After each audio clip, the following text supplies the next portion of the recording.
Bismillahirrahmanirrahim. Assalamualaikum warahmatullahi wabarakatuh. Alhamdulillahi rabbil alamin.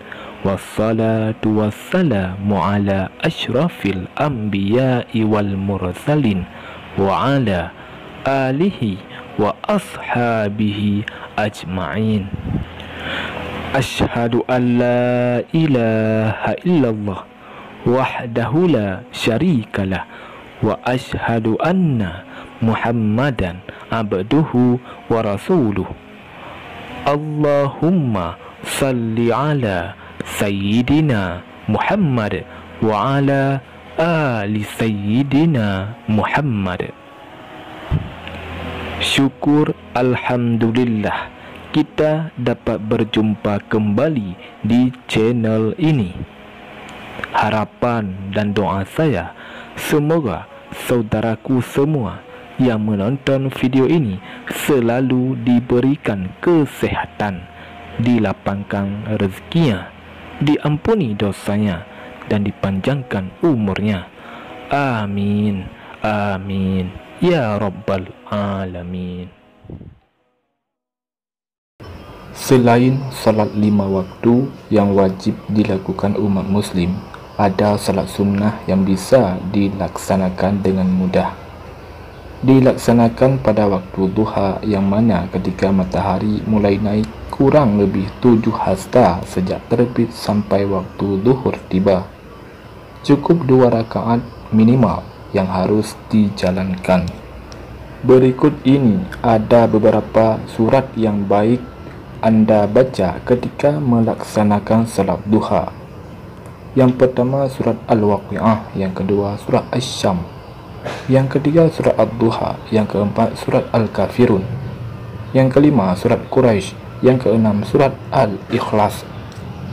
Rasulullah SAW bersabda, jika salat duha ditunaikan di tiap harinya akan mendapat banyak keuntungan. Siapa saja yang menjaga salat duha, maka dosa-dosanya akan diampuni meskipun sebanyak buih di lautan. Hadis riwayat At-Tirmizi, Ibnu Majah dan Ahmad. Rupanya tidak hanya itu, salat duha juga mempunyai segudang manfaat jika dilaksanakan setiap hari. Lantas apa saja 9 keutamaan melaksanakan salat duha setiap hari? Yang pertama, sedekah untuk seluruh tubuh. Di dalam hadis riwayat Ahmad, Muslim dan Abu Daud dari Abu Dzar Al-Ghifari menyebutkan salat duha merupakan ganti dari sedekah seluruh ruas tubuh. Hendaklah masing-masing darimu setiap pagi bersedekah untuk setiap ruas tulang badannya. Maka tiap kali bacaan tasbih adalah sedekah, tiap kali bacaan tahmid adalah sedekah, tiap kali bacaan tahlil adalah sedekah, tiap kali bacaan takbir adalah sedekah, dan menyeru kepada yang ma'ruf adalah sedekah, dan mencegah yang mungkar adalah sedekah. Dan sebagai ganti itu semua itu, cukuplah melakukan 2 rakaat salat duha. Yang kedua, diampuni dosanya. Allah Subhanahu wa ta'ala akan mengampuni umatnya yang mengerjakan salat duha di pagi harinya. Rasulullah SAW bersabda, siapapun yang melaksanakan salat duha dengan langgeng akan diampuni dosanya oleh Allah, sekalipun dosa itu sebanyak buih di lautan. Hadis riwayat At-Tirmizi. Yang ketiga, mencegah penyakit. Dari sebuah buku berkah salat duha karya Muhammad Khalilur Rahman Al-Mahfani, seorang profesor medis, ia mengatakan bahawa setiap gerakan solat memiliki manfaat kesehatan baik bagi tubuh yang tidak terhingga. Ia melihat bahawa gerakan solat dapat mengurangi dan bahkan dapat mencegah penyakit jantung. Setiap penyimpangan dari gerakan salat akan mengubah fungsi dan manfaat yang ada. Yang keempat, dicukupkan kebutuhannya. Salat duha memiliki manfaat untuk melancarkan rezeki kita. Salah satunya yaitu akan dicukupkan kebutuhannya di akhir siang. Hal ini telah disebutkan di dalam sebuah hadis Rasulullah SAW dari Nu'aim bin Hammar al-Ghatafani. Rasulullah SAW bersabda, Allah Subhanahu wa Ta'ala berfirman, "Wahai anak Adam, janganlah engkau tinggalkan 4 rakaat salat di awal siang di waktu duha, maka itu akan mencukupimu di akhir siang." Hadis riwayat At-Tirmizi. Yang kelima, waktu terbaik untuk berdoa. Anas bin Malik radhiyallahu anhu berkata, saya melihat Rasulullah SAW pada waktu berpergian melakukan salat duha sebanyak 8 rakaat. Setelah selesai, beliau bersabda, sesungguhnya saya salat penuh dengan harapan, dengan kecemasan. Saya memohonkan kepada Allah 3 hal, lalu dikabulkannya 2 dan ditolak yang satunya. Saya mohon supaya umatku jangan diuji dengan musim paceklik, dan ini dikabulkan.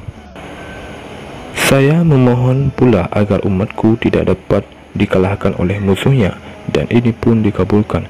Lalu saya mohon agar umatku jangan sampai terpecah belah menjadi beberapa golongan, dan ini ditolaknya.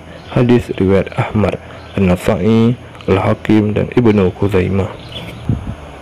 Yang keenam, dapat pahala setara umrah. Dari sebuah buku Rahasia Kedahsyatan Salat Sunnah Setahun Penuh oleh Ustaz Muhammad Kamaluddin, berdasarkan Sahih Al-Jami, barang siapa yang mengerjakan salat fajar subuh berjamaah, kemudian ia setelah selesai duduk mengingat Allah hingga terbit matahari, lalu ia salat 2 rakaat duha, ia mendapatkan pahala seperti pahala haji dan umrah sempurna. Yang ketujuh, dibuatkan istana di surga.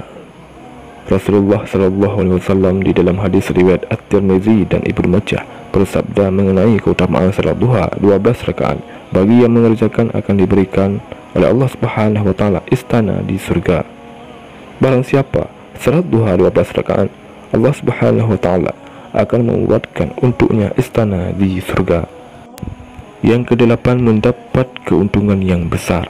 Dari Abdullah bin As radhiyallahu anhuma, ia berkata, Rasulullah SAW mengirim sebuah pasukan perang. Rasulullah SAW berkata, perolehlah keuntungan ghanimah dan cepatlah kembali. Mereka akhirnya saling berbicara tentang dekatnya tujuan 4 perang dan banyaknya ghanimah yang akan diperoleh dan cepat kembali karena dekat jaraknya. Lalu Rasulullah SAW berkata, maukah kalian aku tunjukkan kepada tujuan paling dekat dari mereka musuh yang akan diperang, paling banyak ghanimah keuntungannya dan cepat kembalinya? Mereka menjawab, ya. Rasulullah SAW berkata lagi, barang siapa yang berwudu kemudian masuk ke dalam masjid untuk melakukan salat duha, dialah yang paling dekat tujuannya, tempat perangnya, lebih banyak ghanimahnya dan lebih cepat kembalinya. Yang kesembilan, memudahkan segala urusan.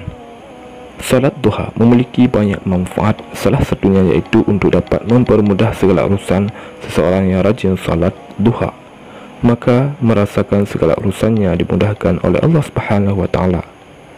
Kepercayaan tentang manfaat ini akan kita rasakan apabila mengerjakan salat duha dengan rajin dan ikhlas.